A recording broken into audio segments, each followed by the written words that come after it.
Alrighty, so today, conservation of momentum.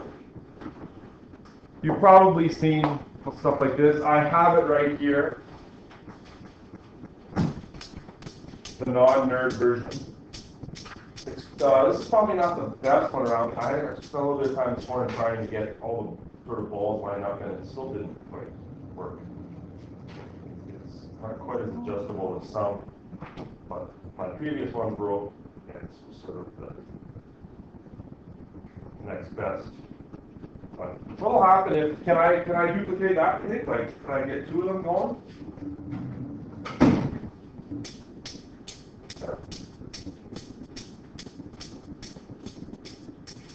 And if I did 3,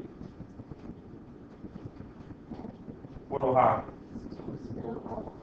The middle ball will alternate, like so. And what about 4 red? Okay, will 4 go back and forth?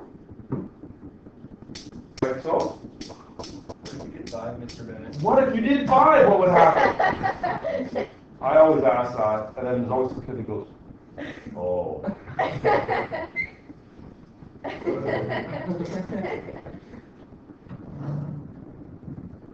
Don't be like. Theoretically, it should work, right?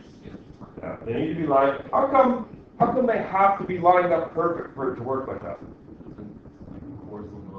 Yeah, think about the 4 sectors kind of going and not quite. Is this conservation of momentum? Absolutely, right? But when you don't have perfect conservation,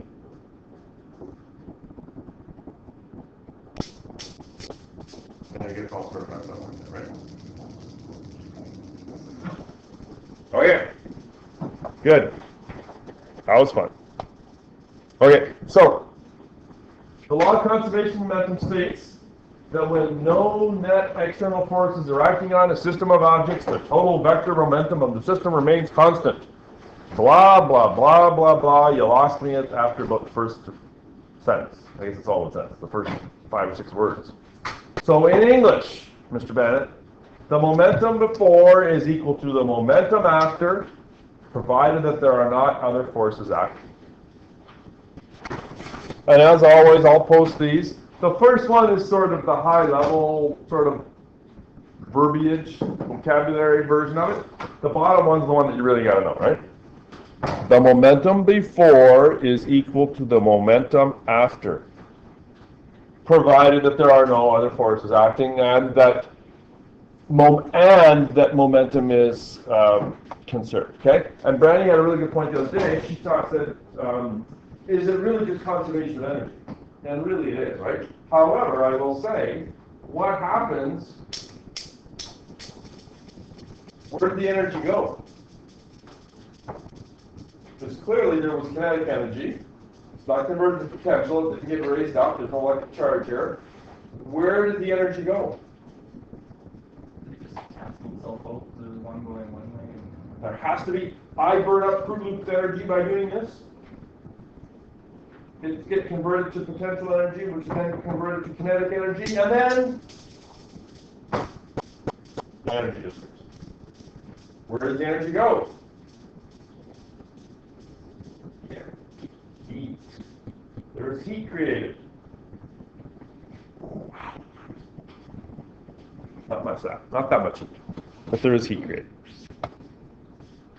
Okay. So here's the situation.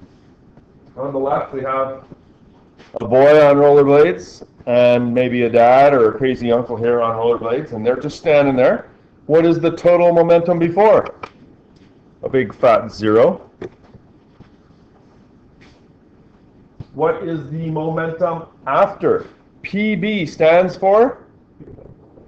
It does stand for peanut butter, but in this case it's momentum boy. Momentum boy over there on the wall. See this kid? This is his alter ego. This is like his daily, right? But he's really momentum boy. Yeah, it's also that. Defender of the universe. He solves crimes and fights evil by increasing his velocity or his mass, but never both at the same time. I'd like someone to actually make a comic book about Momentum Boy. Okay, so what is the momentum of Momentum Boy? Well, it's going to be Mass Boy times Velocity Boy, and those are not superheroes. I guess they could be. I guess if Mass Boy and Velocity Boy were smashed together, they might create Momentum Boy. Okay, so the mass of the boy is 40, and the velocity of the boy here is, now. Well, I'll just save that. I'll just save that thought. 40 times 0.5, 20 kilogram meters per second. Give it a chemistry one. So momentum of the boy is 20 kilogram meters per second. What about momentum man? He's up there on the right. I haven't decided yet whether they're two individuals or a momentum boy grew up to become momentum man. Yeah, that's the way I sort of envision it, yeah. Okay, so momentum man, well, he's made up of mass man and velocity man. Sounds like the Cheech and Chong movie. Mass man is 80. Velocity man is 0.25. Hey? Oh, hang on that thought. 80 times 0.25 is 20. They have the same amount of momentum. But, Sorry. you're ruining my punchline. The total momentum has to be the same as this. Oh. The total momentum has to be the same as this. So let's investigate where was my error. Velocity boy should really be moving to the left. Negative 20. Total momentum after. Total momentum, I should say after, is minus 20 plus 20, which is a big fat 0. And momentum is conserved and all is good with the universe. Momentum man has saved the day once again. Momentum is conserved. You will notice that the man is twice as massive as the boy. He's moving half as fast. Surprising or not? Shouldn't be. Not to a genius group like yourselves. I always like to say, too, if I could go back in time a little bit here, I wasn't going to do this here. If you want to go back here, PI is equal to PF. That is the underlying concept of everything in the unit. Initial momentum is equal to the final momentum. And again, the hard part is always making it work, the math part, right? But the concept is pretty straightforward. Initial momentum is equal to final momentum. And that is true whether it's one-dimensional, two-dimensional, or three-dimensional. I don't know about the fourth dimension. Are we good up to there? So would this be one dimension or two dimension? This is just one-dimensional, right? Left and right. Oh. Okay. Now, there are two different types of collisions. Inelastic, non-elastic. Suppose we have two carts of equal mass. I actually have 4. Traveling at the same speed, but towards one another. If there's no rebound effect, there's your key there.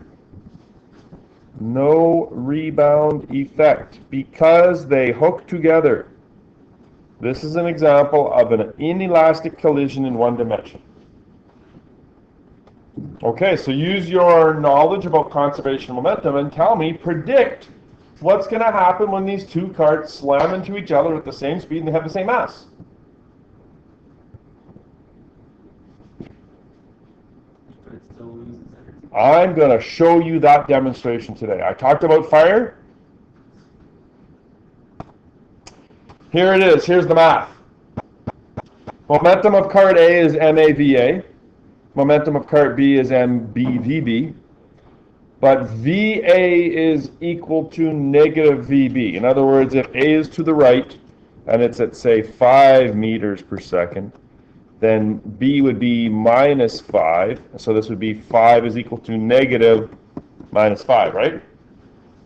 And because we're multiplying by the mass on either side, that means that MAVA is equal to negative MBVB. or if you take that MBVB to the side, will you get the total momentum before equal to 0? Okay, that's the math that shows you the momentum before is 0. I'll leave it there for those of you that are ready to. This is true if it's an isolated system. All other forces are removed, right? Both cars had kinetic energy before the collision, but not after. Where does this kinetic energy go? We've already answered, right? Where does it go? Come on, I know you know. I know that you know. Starts with H. Heat. Converts to heat. Do they actually create heat? Suppose two spheres are slammed into another with a piece of paper in between. What will happen? Heat will be generated. Fire will be produced. Yeah, that was exciting. So for people that are watching this at home, maybe they're not here today and they're watching the video, I hope that no one lost any hair off their eyebrows or anything with that huge explosion that we just had. Too bad you missed class today. What happens if one card has a greater mass and the velocities remain the same? Okay. Will the outcome be different if you've got a more massive block? Well, let's just see here. I happen to know that these weigh 200 grams. I have a 200 gram weight. I slam them together at the same speed. What's going to happen?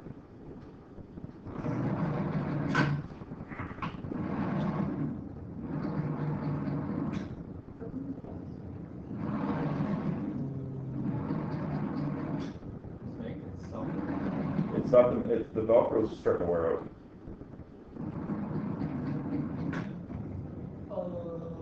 Why does it do that? More mass, more momentum. The momentum, total momentum must be conserved, which means that it has to continue moving down. Okay, here's the math behind it. Right? Suppose the mass of A is 100 grams, mass of B is 200, the velocity of A is 2, the velocity of B is minus 2. What's the total momentum before? Okay? This unit is ridiculous on its number of subscripts and all that sort of mumbo jumbo that's going on. Okay, it's a good sort of lead into some math you're going to see next year. So the total momentum before, Pi, is equal to MAVA plus MBVB. Mass of A is 100, velocity of A is 2, mass of B is 200, velocity of B is minus 2. It has a total momentum before of minus 200. The initial momentum could be 0, but it doesn't have to be.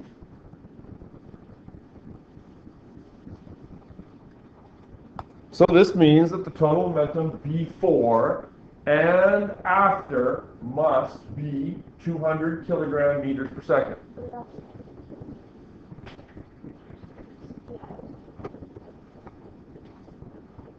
Correct. And I made one more other mistake in there, I just realized too. Does anyone see it? It's a little more hidden.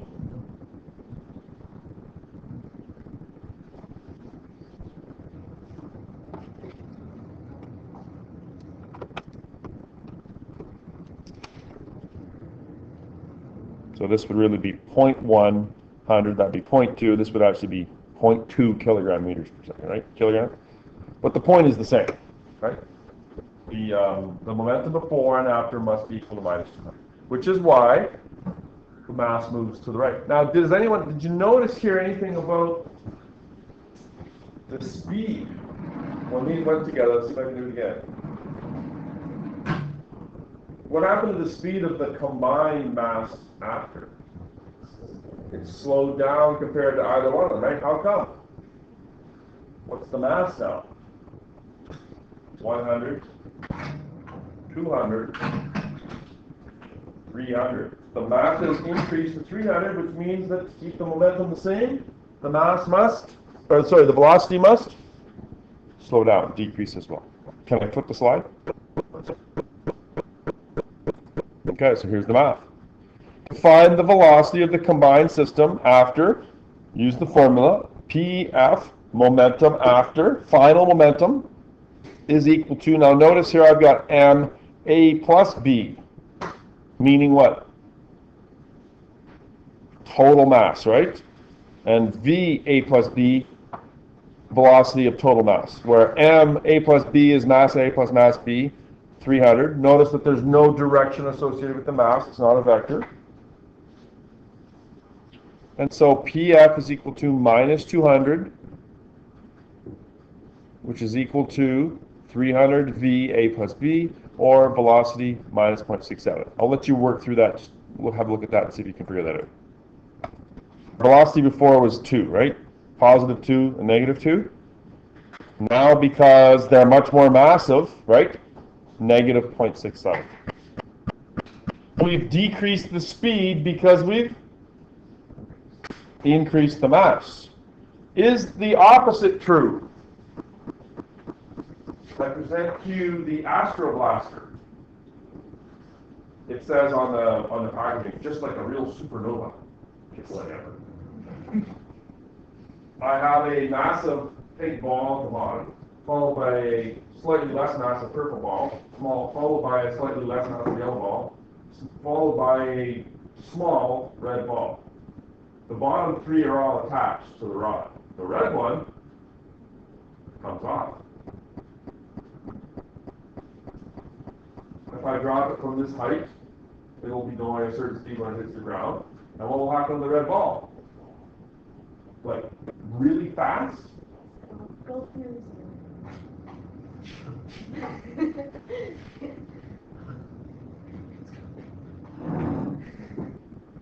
Try to get away with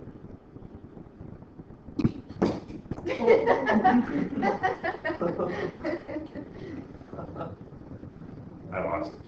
Okay. You were right.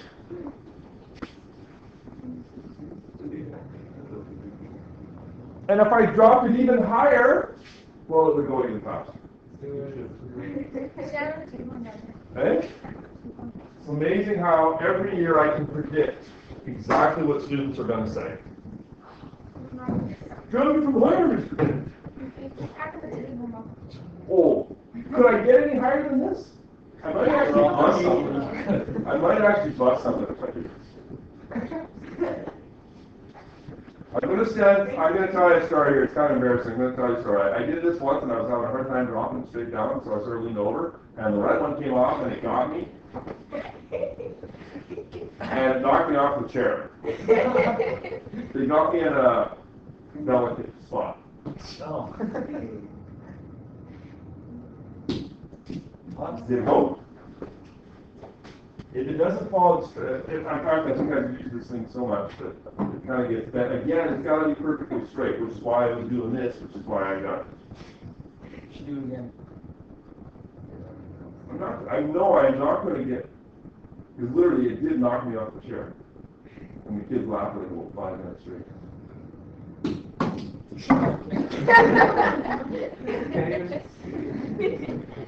That's pretty cool, isn't it?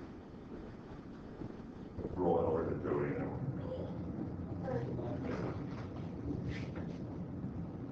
Okay, so could you actually predict?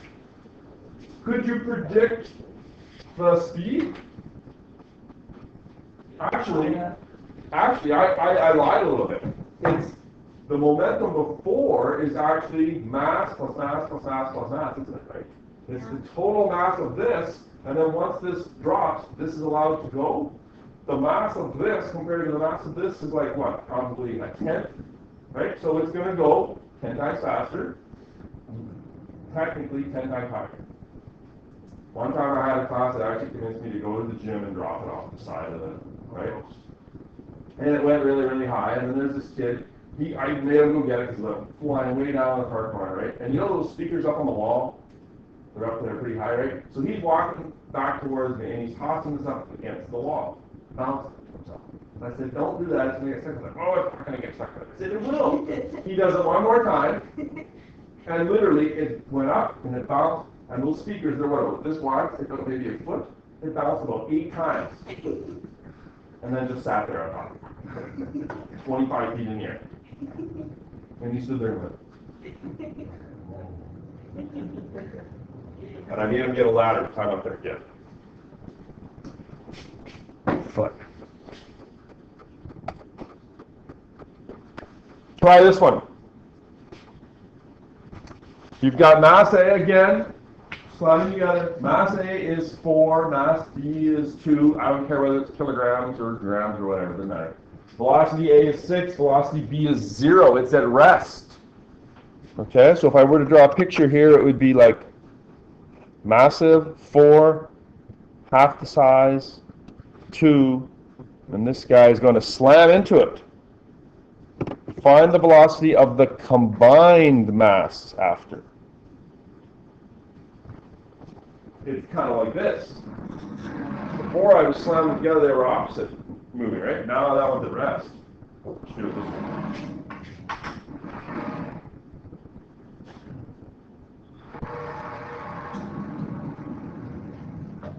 Mass is, the velocity is less though, right?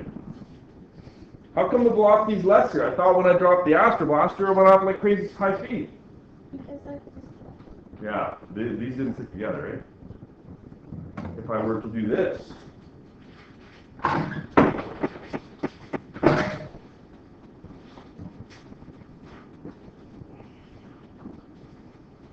Now I'm switching it around so there's no Velcro.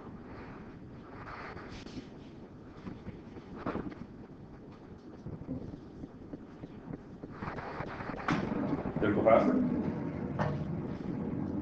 Should have. Okay. So do the math. How do you write it out? There's something hiding under that orange box. Should I show you the picture and then do the math? Yes. Yes, do it.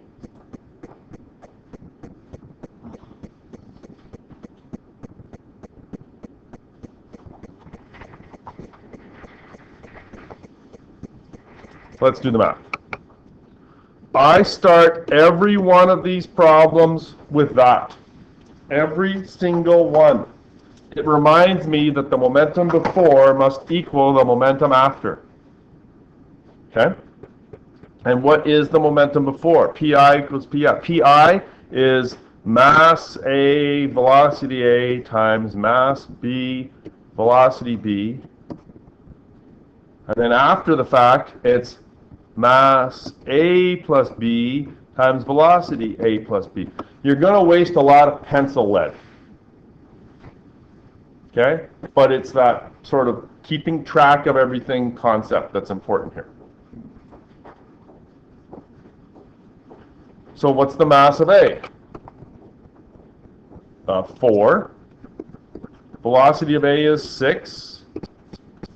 Mass of B is 2. Velocity B is initially at 0. It's at rest. Mass A plus B is going to be 4 plus 2, or 6. Should I write 4 plus 2?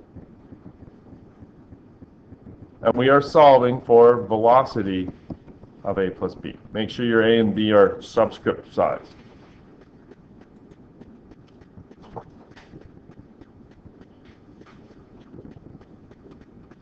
(24) is equal to 6 velocity A plus B. Velocity A plus B is simply 24 divided by 6. 4 meters per second.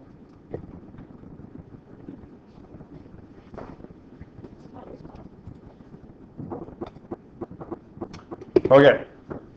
The other type of collision is called an elastic collision. Elastic collisions occur when objects rebound off each other without a loss of kinetic energy.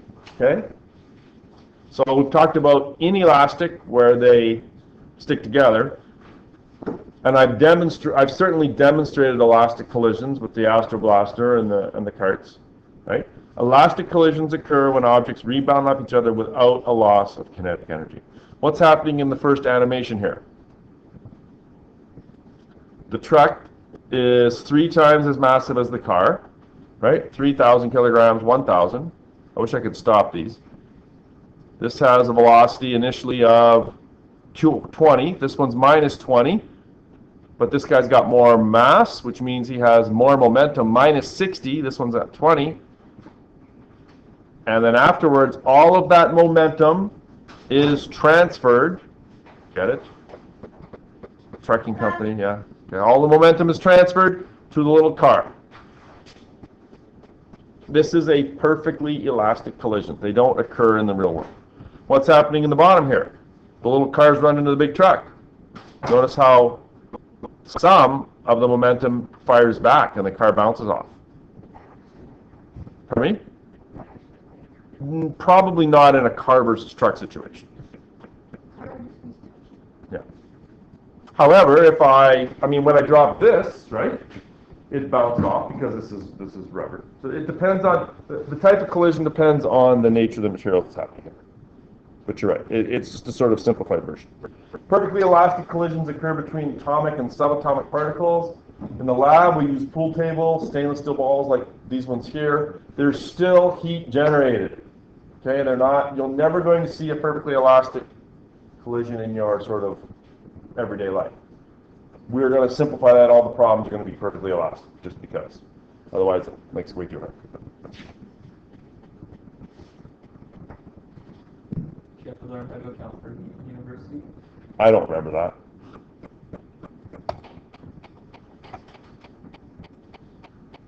Do you want to try this one? Give this one a try on your own. It's always the same old thing. We get the theory, Mr. Bennett. It's the math. We're having a hard time putting it all together, right? Okay, no problem. I get that. Suppose the two same carts are involved in an elastic collision. Mass A is 100, mass B is 200. This time cart A is moving at 2 meters per second. Cart B is at rest. Find the speed of cart B after the collision. Always start with PI is equal to PF. Start it in the middle of your workspace because it's going to grow like a Christmas tree. The initial momentum is made up of momentum of A plus momentum of B. After, momentum A plus momentum B. How do we distinguish the initial and the after? Because this looks exactly the same as that, right? But this has a final. Now, there's two ways. You could put a little F there, and an F there, and an I there, and an I there, but that one's starting to get pretty messy, isn't it? Okay? And so one of the ways that we show that is by using a little apostrophe here. They call it prime. Okay? And you're going to see that when you start taking calculus. In this situation, the little prime mark simply means after the collision. It's just a way of distinguishing between which one is which, because there are going to be times when you're going to be moving things around a little bit, and you have to keep track of them. Again, it's the subscripts that cause all the problems in this unit. Okay, momentum A is made up of mass A times velocity A. Momentum B is mass B times velocity B. Momentum A after is mass A velocity A prime plus mass B velocity B prime. Can you see how ugly it looks? I really don't know any way that I can make it simpler for you. See what I mean by the Christmas tree? Okay. Mass A, velocity A. Mass of A is 100. Should I write it as 0.1? Sure, let's write it as 0.1. 0.1. Velocity A is 2. Mass B is 0.2. Velocity B before is 0.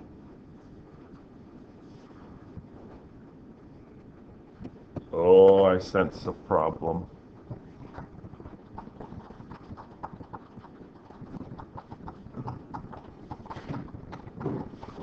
I sense a problem here. Mass of A after is 0.1. We don't know that. Let's just leave that. Mass of B, 0.2. And we're supposed to find VB prime after. What's the problem that I've painted myself into the corner here? Yeah. We kind of know what it is. That's what I'm going to say, right? That's what I'm going to say has happened. It doesn't specifically say that in the question. I'm going to have to I can't have two unknowns over here. Okay, so we're going to assume, and maybe I did this on purpose and I just forgot about it. Assume that VA prime, velocity A after equals 0. Now that isn't what happened in the picture back here, right? Because I've got the small guy run into the big guy. When I had the small guy run into the big guy, what happened here? It bounced off and it went backwards, right? But I think Jake's point is a good one here. If it doesn't say, you can only assume that it's 0.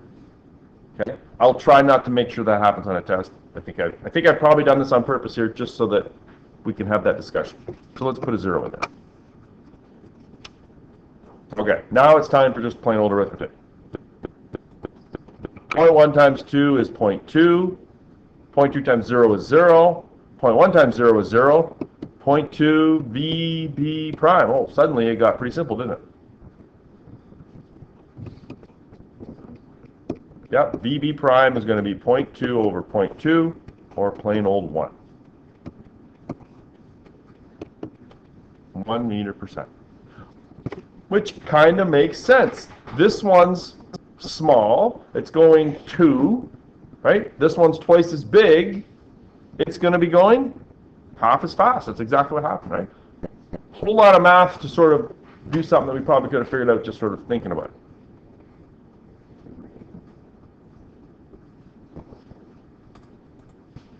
Good? Okay. Let's try this.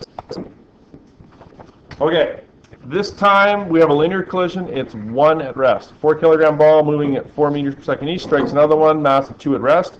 The final velocity of the 4 kilogram ball is 2 meters east. Find the velocity of the smaller mass. So your first step, did everyone just sort of assign them A and B?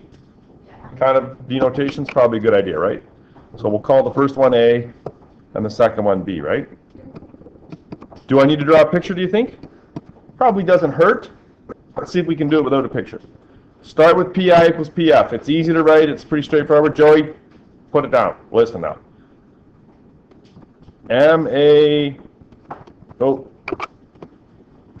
Use a pencil.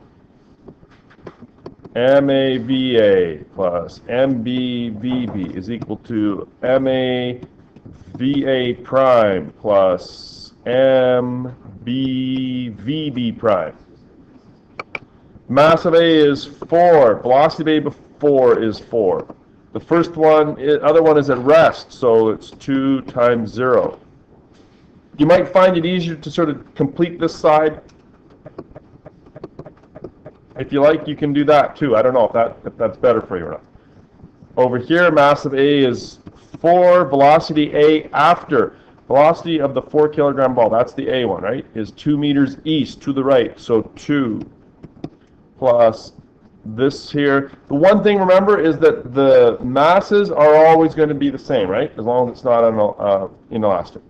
So we are to find VB prime. So yeah, this is a little different than any of the ones that I showed you. Okay, and so in this step right here, I guess really, this 8 goes to the other side, becomes negative 8, and so you've got 8 is equal to 2 VB prime. So VB prime is equal to 4 meters per second. How many people got that? Excellent. Good for you. Do we have time for one more? Probably not, eh? Okay. Put your names on your piece of paper. Stack them up on the high table here, and I'll save them for you, and we'll continue tomorrow.